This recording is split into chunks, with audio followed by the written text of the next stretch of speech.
Bonjour, je suis Nicolas Blevaden, je suis le fondateur de Welcome at Work. Welcome at Work, c'est une société d'hospitality management, c'est-à-dire qu'on gère l'ensemble des services sur des grands immeubles de bureaux. L'accueil, la conciergerie, gérer des événements, inspiré des codes de l'hôtellerie. Le concept, il est aujourd'hui déployé sur à peu près une cinquantaine d'immeubles en France et en Belgique, et on a 150 Welcome Managers, nos salariés, qui proposent des services au quotidien sur les immeubles. C'est des propositions à toutes les entreprises? Oui, alors on travaille surtout sur les grands immeubles de bureaux, donc dans Paris, en Première Couronne, à La Défense, et puis on est à Bruxelles aussi. Où en est le télétravail aujourd'hui après le pic des dernières années? J'ai souvent tendance à dire l'histoire est un éternel recommencement, un mouvement de balancier, de manière un peu forcée. Post-Covid, le télétravail est arrivé à débouler dans beaucoup d'entreprises. Puis c'est mis en place des accords de télétravail, des développements, et schématiquement, on avait peut-être 3-4 jours de télétravail. Ce qu'on constate depuis 2 ans, c'est un recul progressif. On est passé de 3 jours peut-être il y a 2 ans. Là, on est quasiment entre 2 et 1 jour. On sent qu'il y a quand même une dynamique de retour au travail, de meilleur encadrement autour du télétravail. Pourquoi on a ce retour en arrière?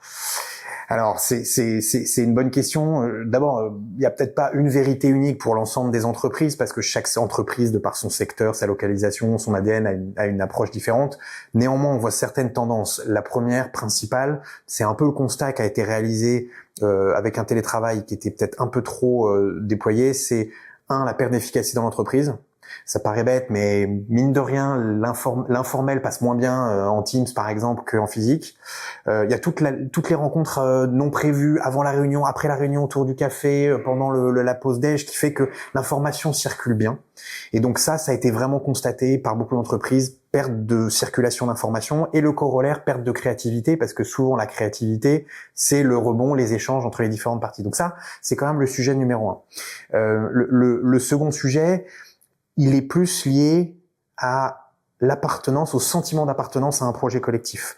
C'est-à-dire que, mine de rien, une entreprise comme n'importe quel groupe est un regroupement de personnes qui sont regroupées temporairement pour un projet commun. Et lorsque, avec un télétravail, on se voit moins, on a moins le sentiment d'appartenance. La conclusion, et c'est ce que toutes les entreprises ont constaté depuis post-Covid, c'est l'explosion du turnover. Le mouvement des équipes. Et le turnover, ça désorganise une entreprise, puisque quelqu'un, le temps qu'il soit formé, efficace, il doit partir, ça désorganise l'entreprise. Donc ces 2 éléments-là fait qu'on sent que les entreprises sont depuis, 24 mois en train de réduire le télétravail. Ce turnover, il est pas aussi dû au salaire, où on dit souvent que pour augmenter son salaire, il faut changer d'entreprise? Probablement. Quand on regarde un peu les leviers de motivation, il y en a 4, vous avez raison, il y a le salaire, il y a les perspectives d'évolution, bien sûr, que je mettrai autour du management. Souvent, on entend la qualité du management fait que je reste ou je pars. Ces 2 sujets-là, nous, Welcome at Work, on n'a pas beaucoup d'emprise. Sur les 2 autres, on a de l'emprise. C'est le fait d'avoir plaisir à venir au bureau. C'est un endroit qui est confortable, c'est un endroit qui est inspirant, c'est un endroit où je me sens bien et où se développe le sentiment d'appartenance à un projet collectif. Et le dernier, ça va être le fait de prendre du plaisir à venir passer un moment avec mes collègues, autour d'un café, en faisant du sport, en participant à un jeu. Et donc ces 2 facteurs-là, ils sont aussi importants, mais vous avez raison, à la fin, c'est un équilibre des 4. Sur ces facteurs-là, justement, que vous suivez, que mettent en place les entreprises pour faire revenir les salariés au bureau? Alors sur les 2 premiers, c'est une loi du marché, l'offre, la demande, les rémunérations, vous avez raison. Le management, je sens que il y a une prise de conscience que les nouvelles générations ne se managent pas de la même manière, et que mon feeling, c'est qu'il va y avoir une quinzaine d'années pour faire évoluer le management vers ces nouvelles attentes autour du sens, autour de l'engagement, d'un équilibre entre la vie personnelle et la vie professionnelle.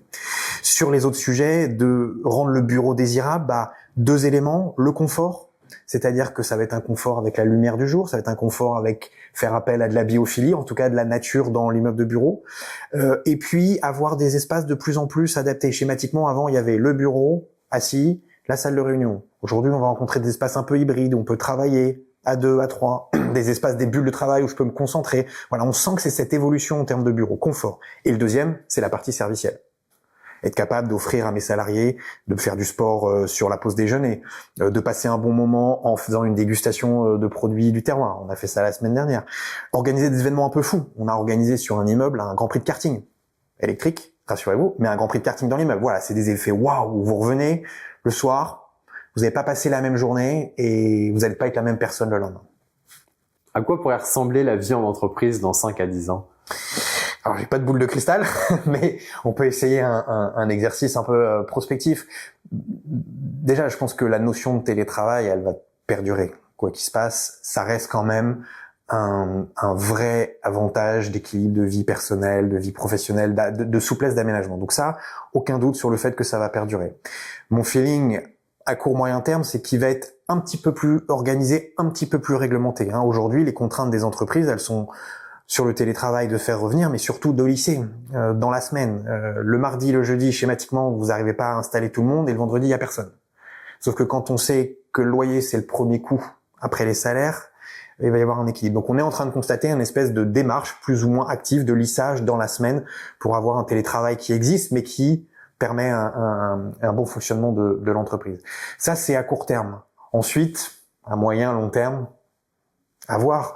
Probablement, ce qu'on a quand même constaté, c'est le mélange de la vie personnelle et la vie professionnelle qui est quand même très impliqué, où on fait des choses perso le jour, au travail, on va travailler à la maison. Enfin voilà, ces choses-là vont continuer à se développer, et on voit les nouvelles générations qui switchent sur leur téléphone probablement dans la même minute entre du perso et du pro, et que c'est probablement ce sens-là, et le bureau va probablement devoir accompagner cette mutation-là. Je sais pas encore comment, mais je pense que c'est un enjeu pour les entreprises dans les 10 prochaines années. Les entreprises vont devoir aussi se réadapter, parce qu'il y en a beaucoup qu'on réduit leur mètre carré, justement.